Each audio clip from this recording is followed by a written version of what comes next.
let's make sure by 11:40 I'm done. Yeah. So we did this research with my colleague. He was not able to come. He links teachers quilting as a tool for promoting mental health, gender equality, social inclusion in rural communities. So I teach at the University of Arkansas. Yes. So it's a land grant university, and we have to do research with the community. So I picked this just to be in the fashion program to work with the mature women in the community. And so we did over the summer. We are still continuing, but it started over the summer, and they meet twice a month. The first week when they meet, they talk about their achievements, and then the second day when they meet, they quilt together, hang out together, talk, laugh. These are retired women who have lost their spouses, lost their children. So it was a good project for me to be in, and I had to join them, to be part of them, to be able to for them to open up, a kind of ethnographic study. So that is what we did over that time. So I'll not go on to talk about all the statistics and everything, but just think about how rural America has been affected. And you have seen even the president has allocated more money for health for the rural folks because of all the problems that they are going through. So one research that was done by Case et al. Stated that engaging in crafts predicts higher life satisfaction, happiness, and life worthwhile. So it was a large sample, but our study was more of ethnographic, and it was a small sample of 8 participants, as I told you earlier, and that is what we did. They met. This is not their real, this is not them, this is AI, but it is both Caucasian and Black, because my university is historically Black, but the population had both the Black and the white women. Sorry, I'm going. So this is what we found, and we have published this. It's almost coming out. When it comes out, I'll share it on case you can read more. But we found that through their quilting and getting to know each other, they get emotional well-being. They are able to talk about their stories, what they have gone through, because they meet women that are like them. And so they had quotes like, whenever I come here, I feel stress-free, like they're able to work together. Think about it, when they retire, they're all alone, the kids are all over. So all they look forward to is meeting in these groups. They get time to vent to each other, they talk about everything and anything.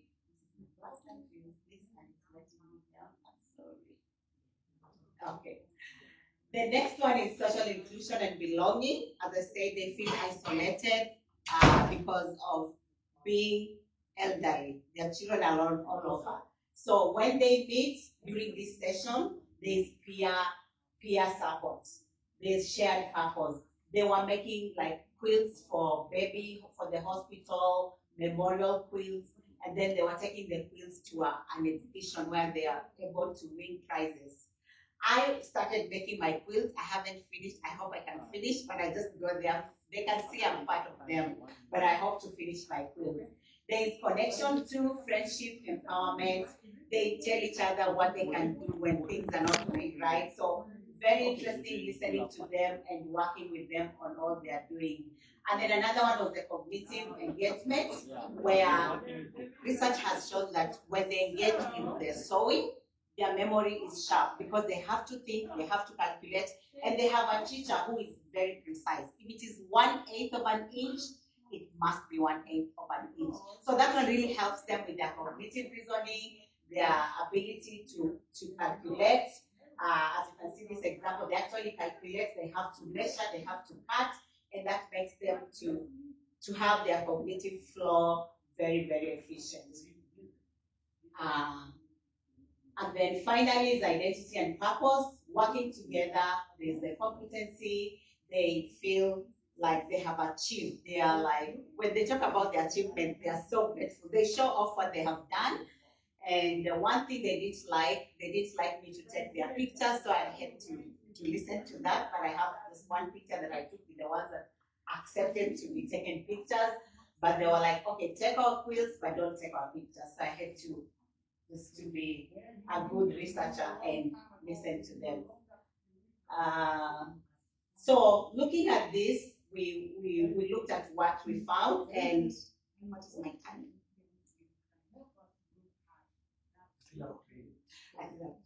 Okay, thank you. With the UN Sustainable Development Goals. So the goals that this quilting project is actually working towards is health and well-being, mental health support through community-based creative engagement, and there's gender equality. Think about the elderly being neglected, but now they find a forum where they can feel good and feel loved and feel part of the community. Sustainable communities, especially rural communities, rural communities that have less resources that can support them, and then at the same time reduce inequalities. So we thought about this as a project that can really help with the mental health, especially in the rural areas. So with this, then we can groups or communities can partner with faith groups, extension officers, and continue with the quilting circle, add more facilitation because some of them were dropped by their children or grandchildren, and also just track more, like continue with the research to track the pre and post well-being and loneliness metrics that this program has resulted into. So have been efficient with this group, and I can say community-based quilting circles can be used as traditional care that fits well into the social ecosystem. So policies can adopt this and encourage people, even young people, just to do quilting. It's actually very, very good on their brains, on their social well-being, mental health, emotional health, and all the areas of wellness as we have been told. So this is me with the group leaders. The group is called Pine Bluff Quiltsville, and we were in an exhibition trying to show their quilts, and some of the quilts are here that they were making, and they display and they get awarded for what they have done. So that is, sorry for that. So that is our research that we have done. You can see this is the map of our state. There's a lady who did this with the rivers flowing through. Very, very creative. They do the quilting. They quilted that jacket. And yeah, in a nutshell, that is what we are doing with this group of women. And we hope to continue with them and see where we go. Thank you. All right, so we'll have questions at the end. So we'll have our next presenter.